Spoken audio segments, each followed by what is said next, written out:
a parent in New York is suing to append the law that chastises and prohibits incestuous relationships. Wah, wah, garbage, okay? Garbage.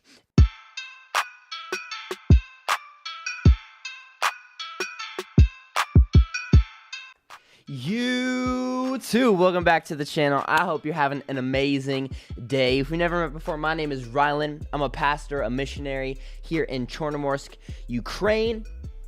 And hey, let me know what you think about this new video setup. I kind of moved some stuff around, kind of changing some stuff up, making it a little bit easier for myself, setting everything up in arm's reach so I can just, sit down, get some content out here for you quickly. So let me know if it looks good. Back here is my my wife's desk with her little hello signs. Maybe not the hell. We might need to fix that.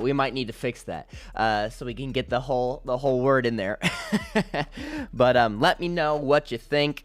I don't really got a super long video for you today. This came to my attention by another YouTuber named Vaughn. You can go check out his YouTube channel. I don't really want to talk about all the biblical implications to this and what Scripture says about it. I just don't even want to go there. But I just want to spark some thought around this idea. Recently, according to Christian Daily, it says this: in a claim for individual autonomy, a parent in New York is suing to append the law that chastises and prohibits incestuous relationships. What? Is ridiculous. It goes on, and it just speaks basically on how this parent, they are suing, and I guess their son, daughter is of age. I mean, it doesn't really change anything.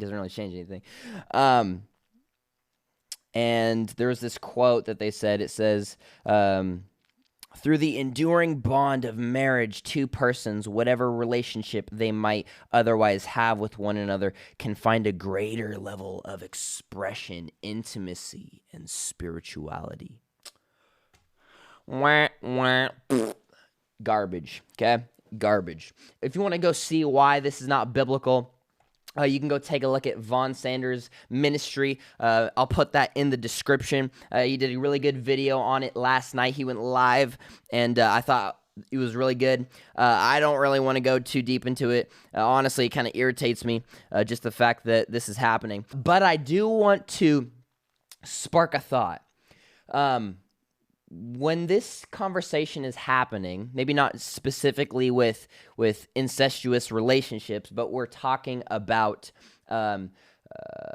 marriage between two men, marriage between two women. Usually I'll even hear some Christians say this: we can't tell them what to do. So I've even seen and talked to Christians who have voted for the other people's rights. And so with this all said, there's a very fine line. What do I mean by this? I'm sure you have heard people say this, but God, He actually gives you the right to sin. He gives you the right to do whatever the heck you want to do. Okay, you want to do that? You want to say that? You want to go there? Okay, I guess you can go there. I guess you can say that. And so we also want to be able to leave the door for people to sin. We don't want to make them do whatever we believe. We want them to be able to be free in order to serve God and to not serve God. But when we are talking about these kind of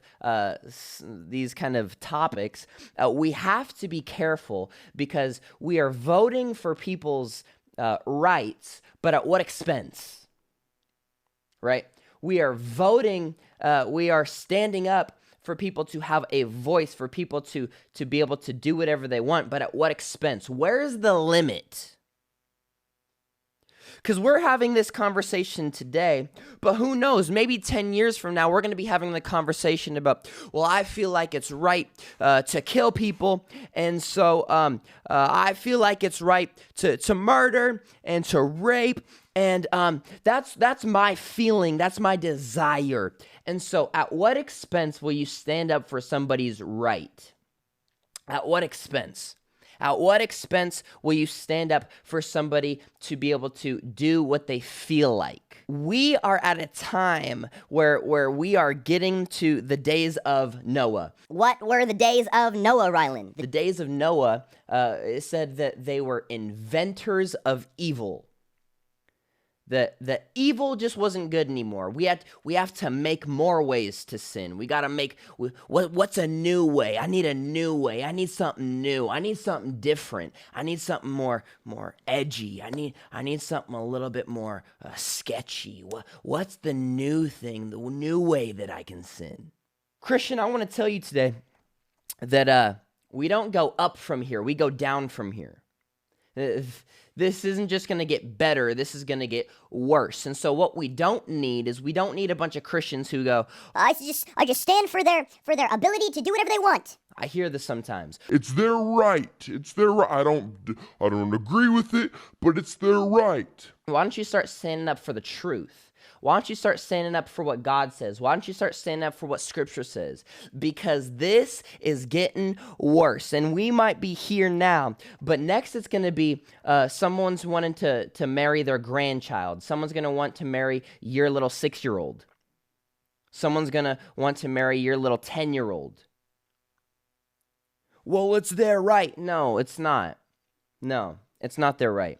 And Scripture is very clear. And so why don't you stop being so worried about what people think, and why don't you start standing up for the truth? Why don't you start standing up and fighting back against the darkness? Because we need believers and Christians who aren't afraid of this stuff, who aren't backing down, but are pressing forward into the truth and righteousness of Jesus. That's what we need. I hope you were encouraged by that. I know this is a crazy topic, but I think we can learn from it. I think we can grow from it. And so I hope that sparks some ideas in your head.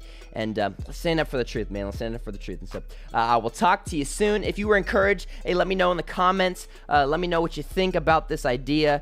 Let me know what encouraged you. Let me know some thoughts that you have. Go check out Vaughn Sanders Ministries channel. Let him know that I sent you. Yeah, we'll talk to you soon. And YouTube, see you soon. Love you. Peace.